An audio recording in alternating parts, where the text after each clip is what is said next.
मनपा महासभा महापौर हिमगौरी आहेर-आडके यांची रुलिंग रोड सेफ्टीचे पालन सर्व ठेकेदार यांनी करावे यावर प्रशासन लक्ष देईल. टीडीआर कॅम्प घ्यावा. नागरिकांना मनपाचे रस्ते विकसित करताना टीडीआर देण्याचे प्रस्तावित करावे. नाविस नाशिक भुयारी गटार रस्ते विकासाचा आराखडा प्रशासनाने द्यावा. स्मार्ट सिटीने स्मार्ट करावे. मूलभूत सुविधा नागरिकांना मनपाने द्याव्यात. पाणी पुरवठा सुरळीत करावा. पाणी टँकर शनिवारी व रविवारी देखील पुरवावेत. पाण्याच्या टाक्या बांधू तयार आहे त्यांना तातडीने पाणी वितरण व्यवस्था व्हावी. चेडी पंपिंग स्टेशन 12 महिने सुरू राहावे याबाबत आराखडा तयार करावा व लवकरच सुरू करावेत. यापूर्वीचे ठेकेदाराकडे असलेले वॉलमॅन प्रशिक्षित असावेत. ISGD कडून नव्याने मानधनावर घ्यावेत. सर्वांचे मोबाईल नंबर त्या प्रभागातील नगरसेवकाकडे असावेत. वॉटर ट्रीटमेंट प्लॅन सातपूर प्रभाग क्रमांक 9 येथे सुरक्षेच्या दृष्टीने सुरक्षा रक्षक नेमावेत असे आदेश महापौर हिमगौरी आहेर यांनी दिले. ब्युरो रिपोर्ट नाशिक लोकशाही न्यूज नाशिक. हे सगळे गंभीर प्रश्न आपले ते आपण सगळे आमचे अधिकारी वर्गाने ती नोंद घेतली आहे आणि त्याच्यावर आम्ही जे काही आता मॅडम सूचना देईल आणि रोलिंग देईल माननीय मॅडम आपण ते फॉलो करू आणि आपला जे पाण्याचे विषय आहे ते काळजीपूर्वक घेऊन कसं सॉल्व करायचे किती शक्य आहे करणं कसं होऊ शकते ते करू. पण त्याच धर्तीवर मला एवढं सांगायचे आहे की 2017मध्ये आपला एक वॉटर ऑडिट झाला होता. त्याच्यात असा आला होता की आपला तेव्हा 43 जसं आता सानिकांनी सांगितलं की ते तेवढा वॉटर लॉसेस होते. आज ते अजून वाढले असेल 50%पेक्षा जास्त गेले असेल. तर त्यासाठी काही उपाययोजना सांगितली होती त्या रिपोर्टमध्ये. त्याच्यात पहिलं उपाययोजना होती की गंगापूरवरून जे रॉ वॉटर मेन पाईपलाईन आहे ती बदलायची. त्याचं काम आपण 15 वित्त आयोगमध्ये घेतलं जे चालू आहे आज रोजी. ते आपल्याला मार्चपर्यंत पूर्ण करायचे होतं पण कदाचित तो मेपर्यंत पूर्ण होईल कारण की थोडी अडचणी खूप आहे शहरात काम करताना. तर तो एक काम आहे. नंतर दुसरा टप्पा ह्याच्यातच स्टेप्समध्ये दुसरा टप्पा होता की आपली जी वितरण प्रणाली आहे पाण्याची ती पण बदलायची. ती खूप जुनी झाली आहे. 30-40 वर्ष जुनी झाली आहे. जसा मॅडमनी सांगितलं की इंदौरमध्ये जे घडलं त्याच कारणाने घडलं की जुनी पाईपलाईनमध्ये जेव्हा मळणीसरांचा हे आपला मिक्स होतो तेव्हा ते खूप धोकादायक होऊन जातो आपल्या आरोग्यासाठी. तर या असा घडू नये. सिडकोमध्ये पण जसं हे खूप असा मोठा विषय आहे की सिवरेज आणि सोबत आहे. तर ह्याला मार्गी लागण्यासाठी आपण तो अमृतमध्ये प्रोजेक्ट घेतला. तो झाला पाहिजे होता 2-3 वर्ष आधी पण झाला असता पण तो मागच्या वर्षी आम्ही आले की ते पटकन प्रोसेस सुरू केला. सगळं केलं. जुलैमध्ये त्याच्या वर्क ऑर्डर दिला गेला. आज तो काम चालू आहे. तर तो झाला तर अजून आपली प्रॉब्लेम भरपूर सॉल्व्ह होईल. तिसरा टप्पा त्याच्यात असा होता की आता गंगापूर डॅम जे आहे तो जुना झाला आहे. जर कधी ड्रॉट आला तर पाण्याची पातळी जर खाली गेली तर आपण जास्त तिथून उतरू शकत नाही. पंपिंग आपली तेवढी मागेपर्यंत जाऊ शकत नाही ते चारी वगैरे मारून. मग आपल्याला ना ते डायव्हर्सिफाय केली पाहिजे आपली पाण्याची जे उचलण्याची जे हे आहे रिक्वायरमेंट आहे. येस ऑल्टरनेट म्हणजे ऑप्शन. तर त्यासाठी मुकणे जे आहे त्याच्यात ऑलरेडी आपलं चांगलं रिझर्वेशन आहे. ते आपण आता मुकणेच्या जे WTP बांधतोय ते पूर्ण रिझर्वेशन वापर करणार. प्लस अप्पर वैतरणाच्या जे डॅमचं काम चालू आहे त्याच्यात जे ओव्हरफ्लो आहे तो मुकणेला येईल 5-10 वर्षानंतर आणि परत आपला 2040मध्ये तिथे रिझर्वेशन वाढेल. बिकॉज मुकणीची कॅपॅसिटी वाढत आहे आणि गंगापूरची कमी होत आहे. तशा ते गंगापूरमध्ये पण तिकवी बांधून आपला ते कायम राहील पण इथे पण वाढेल. तर ह्यासाठी आपण आता मुकणे धरणाचं पण काम पकडलं आहे जे पुढचे 40 वर्षापर्यंत शहराची पाणी पुरवठा सुरळीत करणार. त्याच्यातच पाईपलाईन वगैरेचं पण काम आहे. हे 3 स्टेप्स झाले. आता चौथा स्टेप ते रिपोर्टमध्ये होता की मीटरिंग करायचे. Water metering. वॉटर लॉसेस जेव्हा असतात एक तर गळतीमुळे असतात किंवा पाणी चोरी पण खूप होतो किंवा वाया खूप जातो. तर वॉटर मीटरिंग करायचे आणि त्याच्यावर स्ट्रिक्ट फाईन वगैरे लावून थोडा पाण्याची वेस्टेज पण कंट्रोल करायचे. तो प्रोजेक्ट आता आम्ही वर्ल्ड बँकचे प्रपोजलमध्ये टाकतोय. त्याचं आमच्या DPR बनवण्याचं काम चालू आहे. हे जर 4 आपण मोठ्या प्रश्नावर काम केला तर त्याच्यापैकी 3 वर करतोय. फक्त एक राहिला आहे ते पण आपण अनुभव करत आहोत. ही विशेष महासभा जी आपण बोलवली. सर्व सन्माननीय सदस्यांनी इथे आपली मतं नोंदवली. ज्या पद्धतीने स्वतःच्या प्रभागामध्ये नाशिक शहरामध्ये आणि संपूर्ण पाणी आणि रस्ते या विषयावरती सर्वांनी आपली मतं इथे व्यक्त केली.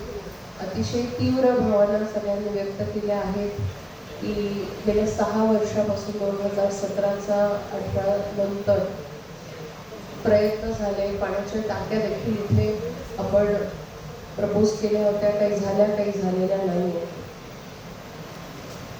आणि रस्ते ह्याविषयी जर आपण पाहिलं तर गेल्या 6 महिन्यापासून म्हणजे मागच्या वर्षी 6 महिन्यात पाऊस झाला आणि त्यानंतर आपल्या सगळ्यांना रस्त्यांसाठी खूप ठिकाणी हा त्रास सहन करावा लागला.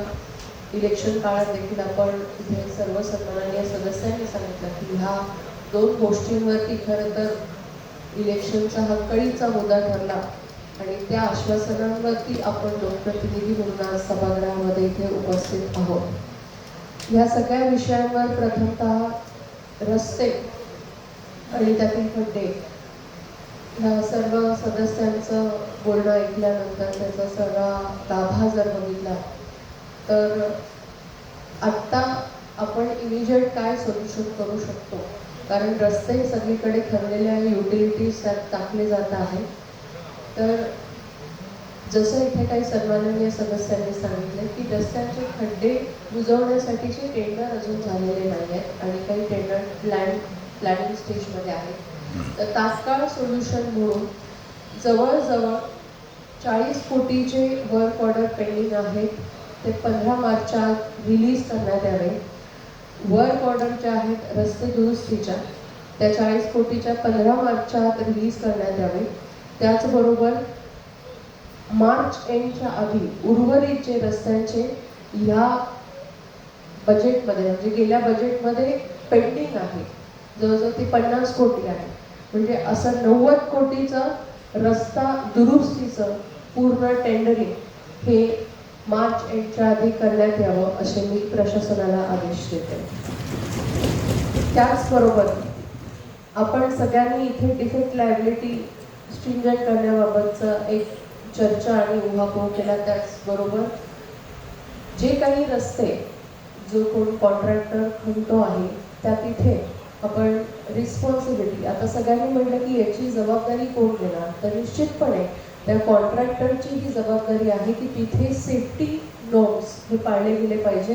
ते अर्थात आपल्या टेंडरमध्ये देखील डिस्प्लेड असतं, पण त्यात इग्नोरन्स हा मोठा एक ॲस्पेक्ट इथे दिसतोय की समन्वय पण आहे, पण बोर्ड आणि फलक विथ बॅरिगेशन की जिथे जिथे अशी ॲक्सिडेंट होण्याची शक्यता आहे तिथे जर व्यवस्थित बोर्ड विथ कॉन्टॅक्ट नंबर्स आणि बॅरिगेशन नसेल तर आत्ताच सगळ्यांनी जसं सांगितलं तिथे जर ॲक्सिडेंट झाले ते कॉन्ट्रॅक्टरच्या चुकीमुळे धरले जातील आणि त्यावरती सदोष मनुष्यवधाचा गुन्हा दाखल केला जाईल. त्याचबरोबर आपण TDR कॅम्प घ्यावा असे मी प्रशासनाला आदेश देते. जिथे जिथे आपल्या रस्त्यांसाठी नागरिक जागा द्यायला तयार आहे TDR थ्रू, इथे सगळ्या महानगरपालिका म्हणून आपण रिस्पॉन्सिबल आहोत पाणी पुरवठा करण्यासाठी आणि जर कामं चालू असतील तर तात्पुरती काय सोय आपण नागरिकांपर्यंत पोहोचू शकतो ही जबाबदारी आपल्या सगळ्यांचीच आहे. या दृष्टीने ही कामं झाली पाहिजे. त्याचबरोबर त्या डिस्ट्रीब्युशन लाईन्स आहेत त्याच्याविषयी आपण इथे बोललो की टाक्या करून तयार आहेत. प्रत्येक प्रभागाने आपल्या समस्या इथे मांडल्या आहेत की टाक्या झालेल्या आहेत पण वितरण व्यवस्था निकामी असल्या कारणाने ते होत नाही आहे. तर ज्या ज्या ठिकाणी ज्या ज्या प्रभागांमध्ये अशा टाक्या इनकम्प्लीट स्वरूपात आहे कम्प्लीट स्वरूपात आहे त्या तातडीने वितरण व्यवस्थेची योजना ही धरली जावी आणि इमिजिएटली ते कामं हाती घेतले जावे असे प्रशासनाला मी आदेशित करते. त्याच पद्धतीने चेहडीचा इथे उल्लेख करण्यात आला की पाणी पुरवठा आपल्याला जर सुरळीत करायचा असेल तर एक आपले चेहडीचं जे पंपिंग आहे ते 12 महिने कसं सुरळीत राहील यावरती उपाययोजना आणि रोटेशन प्रशासनाने तातडीने सादर करून त्याला किती खर्च लागतो ते या महासभेपुढे ठेवून आपण ते त्वरित चालू करण्याबाबतची पुढची ॲक्शन प्लॅन घ्यावा हे मी प्रशासनाला आदेशित करते. त्याच पद्धतीने इथे वॉलमनसाठी जो मुद्दा सगळ्यांनी उपस्थित केला की सगळे वॉलमन जे आहेत ते बाहेरनं भरलेले आहेत आणि ते त्यांचं प्रशिक्षणही धड घेतलेलं नाही आहे.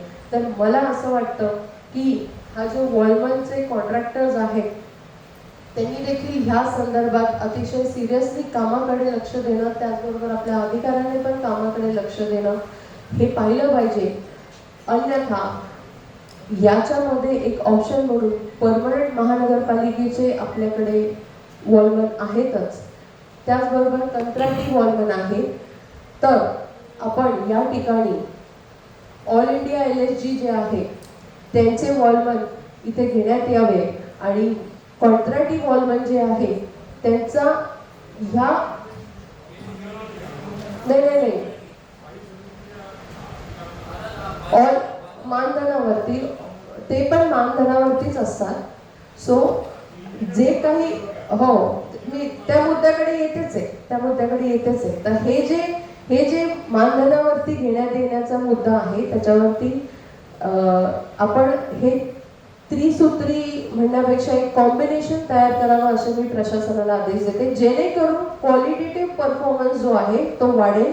कुठल्याही कंत्राटदाराला असं वाटलं नाही पाहिजे की सगळे वॉलमन माझ्या ताब्यात आहे आणि त्या पद्धतीने मुजोरी जी चालू आहे किंवा कोणत्याही लोकप्रतिनिधींना देखील याचा जो प्रत्यय आलेला आहे त्या विषयामध्ये याचा एक सादरीकरण इथे करण्यात यावं, जेणेकरून प्रत्येक प्रभागातले जे वॉलमन आहे, जे अधिकारी आहे, यांचे कॉन्टॅक्ट नंबर्स देखील प्रत्येक इथे नवीन सदस्य आहेत त्यांचे कॉन्टॅक्ट नंबर्स कुठल्या कुंभारचं किंवा कुठल्या वॉटर सप्लायचं ते नियोजन बघतात याचे सगळे डिटेल्स प्रत्येक नगरसेवकाकडे पोहोचवावे असं मी प्रशासनाला आदेशित करते.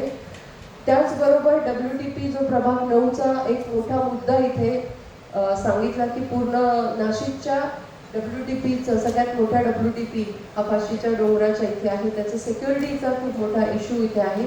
तर प्रशासनाने तातडीने तिथे सिक्युरिटीची व्यवस्था करावी, कारण अन्यथा कुंभमेळ्याच्या याच्यावर जर काही आपत्कालीन परिस्थिती किंवा दुसरं काही षडयंत्र तिथे रचलं गेलं तर ते खूप घातक ठरेल नाशिक शहरासाठी. आणि म्हणून येणाऱ्या कुंभमेळ्याच्या पार्श्वभूमीवर तिथे तातडीने आपल्याला सिक्युरिटी तिथे नेमावी असं मी प्रशासनाला सांगते. त्याचबरोबर आत्ताचे जे आपले सगळे प्रश्न आहेत त्या सगळ्यांचाच उहापोह सगळ्यांनी केला, एवढ्या सगळ्यांनी वेळ दिला त्याबद्दल मी सगळ्यांचेच आभार मानते. आणि त्याचबरोबर जसं वॉलमनचा आपण इथे निर्णय घेतलेला आहे, जेव्हा आयुक्तांनी इथे त्यांचं स्पष्टीकरण नोंदवलं तर त्यांचं असं म्हणणं होतं की मल्टिपल रिस्पॉन्सिबिलिटी अधिकाऱ्यांकडे आहे आणि खाली काम करायला इंजिनियरची कमतरता आहे. तर भरती प्रक्रियेला जर उशीर लागणार असेल तर अजून आपण कॉन्ट्रॅक्ट बेसिसवरती त्यात आपण जर त्यांना मदतीसाठी जर इंजिनियर्स हवे असतील तर ते पण आपण कंत्राटी बेसिसवरती भरावे असे प्रशासनाला आदेशित करते. राष्ट्रपती.